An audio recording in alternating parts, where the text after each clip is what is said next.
मैं हूं नवीन पाटीदार और आप देख रहे हैं वॉइस एमपी निकाय चुनाव को लेकर वॉइस एमपी टीम वहां कवरेज आपको दिखा रही है, मतदान को लेकर दिखा रही है। आज 6 तारीख है और कितना मतदान किस पोलिंग पर हुआ है इसे लेकर हर एक अपडेट हम आप तक पहुंचा रहे हैं। हमारी 6 टीमें लगातार ग्राउंड जीरो पर काम कर रही है और मतदान को लेकर आपको हर एक पल पल की अपडेट आप तक पहुँचा रही है। वहीं अगर बात किया है तो सुबह से वरिष्ठ पत्रकार मुस्तफा जी भी लगातार इस मुद्दे पर निकाय चुनाव को लेकर किस नेताओं की साख दांव पर है, किस तरह की स्थितियाँ है, कितना सिनेरियो साफ हो चुका है, इसे लेकर अपडेट आप तक पहुंचा रहे हैं। अगर बात की जाए तो अब कितना मतदान हो चुका है और क्या स्थितियां अब जो है बनती हुई दिख रही है, इस पर बात करते हैं एक बार फिर वरिष्ठ पत्रकार मुस्तफा जी से।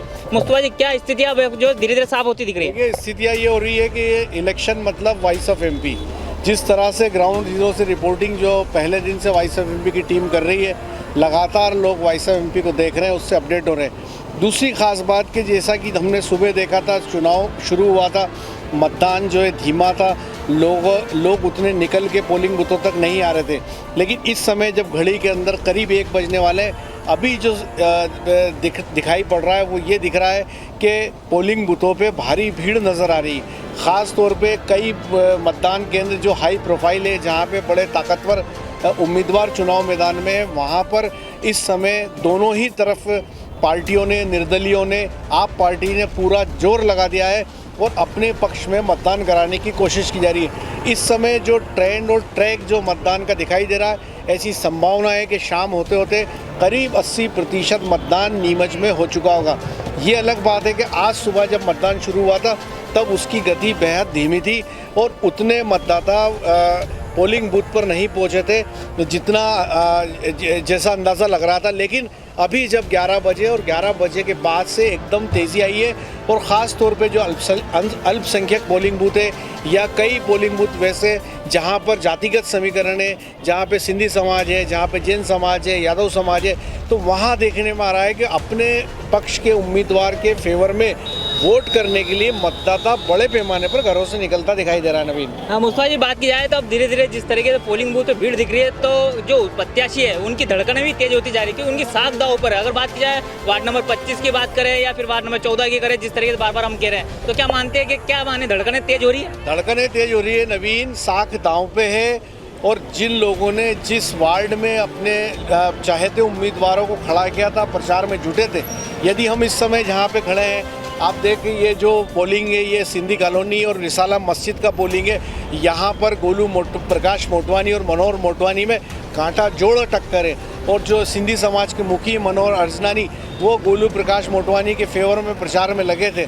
तो जाहिर सी बात है कि वे सिंधी समाज के मुखी है और उन्होंने जो है तो अपने भांजे का प्रचार किया। तो साख दांव पे पड़ोस का जो पोलिंग है टीचर कॉलोनी में, वहाँ पे ओम शर्मा की साख दांव पे उनकी धर्मपत्नी चुनाव लड़ रही, तो ब्रजेश सक्सेना बघाना में फाइट कर रहे हैं, उनकी पत्नी वीणा सक्सेना चुनाव मैदान में।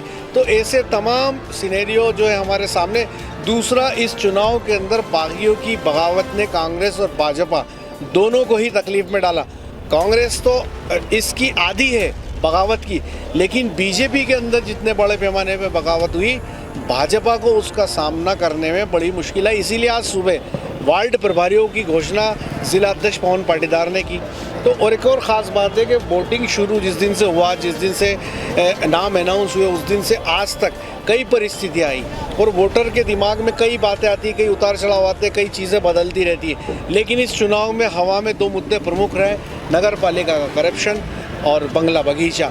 और जहाँ बीजेपी का जो अपना दावा था वो विकास को लेके था, जो राकेश पप्पू जैन की परिषद थी जिसमें विकास के कार्य हुए शहर के अंदर, तो ये इन मुद्दों के ऊपर वोट मांगे गए, इन मुद्दों पे लड़ाई लड़ी गई।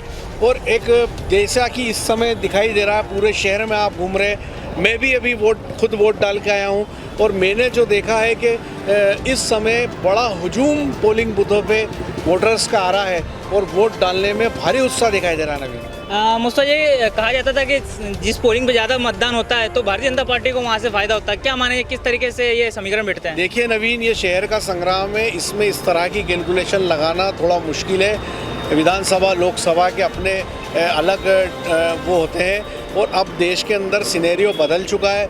अब ये पुराने आकलन थे कि बहुत ज़्यादा वोट होने पे ये शहर के संग्राम के अंदर क्या परिस्थिति बैठती है कुछ नहीं कहा जा सकता है। और जब स्थानीय निकाय के चुनाव होते हैं तो वोटिंग बम्पर ही होता है, तो 80% वोटिंग ऑलमोस्ट हमेशा हर जगह होता रहा है और आज भी उसी की संभावना है।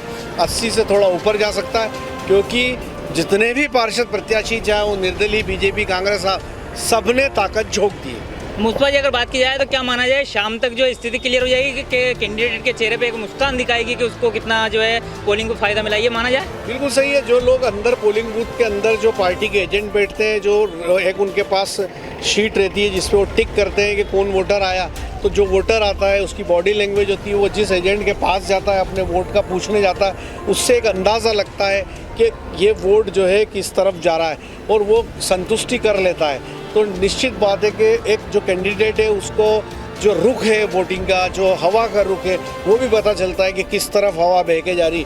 जैसे कई वार्डों में हमने देखा, हमने आपस में बात की, हमने जाना कि इस वार्ड में ये उम्मीदवार निकल रहा है, इस वार्ड में ये उम्मीदवार निकल रहा है। ऐसे ही उम्मीदवारों को और उनके कार्यकर्ताओं को एक अंदाज़ा लगता है। पर यह चुनाव काटा जोड़ हो गया है। जैसे जैसे मतदान का प्रतिशत बढ़ता जा रहा है, माहौल गर्माता जा रहा है, वैसे वैसे चुनाव के अंदर एक टफ फाइट आ रही है। अभी अनुमान लगाना मुश्किल है कि क्या बीजेपी को क्लीन स्वीप मिलेगा या कांग्रेस पार्टी को मिलेगा, किसका अध्यक्ष बनेगा। इसकी अभी इस समय जो वोटिंग का ट्रेंड और चल रहा है उससे ये अंदाज़ा कदापि नहीं लगाया जा सकता है कांग्रेस के पार्षद कितने हैं, बीजेपी के कितने हैं। और एक और ख़ास बात कि जो तमाम लोग वाइस एमपी के इस लाइव से जुड़े हैं, उनसे अनुरोध है कि हमारी ख़बरें आपको सच्ची और अच्छी लगती है तो हमारे यूट्यूब चैनल को ज़रूर सब्सक्राइब करें, हमारे फेसबुक पेज को फॉलो करें। और ख़ास बात है कि आप हमारी हर खबर round the clock 24 hours Neemuch के सबसे बड़े केबल नेटवर्क KTV के 130 नंबर चैनल पर देख सकते हैं। तो ये थे वरिष्ठ पत्रकार मुस्तफा जी हुसैन, जिन्होंने लगातार मतदान को लेकर महा कवरेज हम आपको दिखा रहे हैं, उसका अपडेट आप तक दे रहे हैं। साथ ही अगर बात किया है तो इस वक्त जो है हम वार्ड नंबर 25 और 26 के बीच में खड़े हैं, जहाँ का पोलिंग बूथ है, जहाँ पर लगातार जो है बीजेपी और कांग्रेस के बीच कांटे की टक्कर देखी जा रही थी। साथ ही अगर बात किया है तो भारतीय जनता पार्टी और बीजेपी के दोनों ही जो प्रत्याशी लगातार अपनी जीत को लेकर जो अलग अलग दावे कर रहे हैं। वहीं अगर बात किया है तो सुबह जिस तरीके से मतदान को लेकर जो रुझान था वो बहुत कम था, लेकिन अब जिस तरह दिन बढ़ता जा रहा है वैसे वैसे जो है अब मतदाता भी जो बढ़ चढ़कर आ रहे हैं, मतदान पर एक बड़ी भीड़ देखी जा रही है। जिस तरीके से तस्वीर हम आप सुबह से लाइव अपडेट हम आपको दिखा रहे हैं, ये तब अब तक का अपडेट। इस तरह अपडेट के लिए बने हमारे साथ। जय हिंद, जय भारत।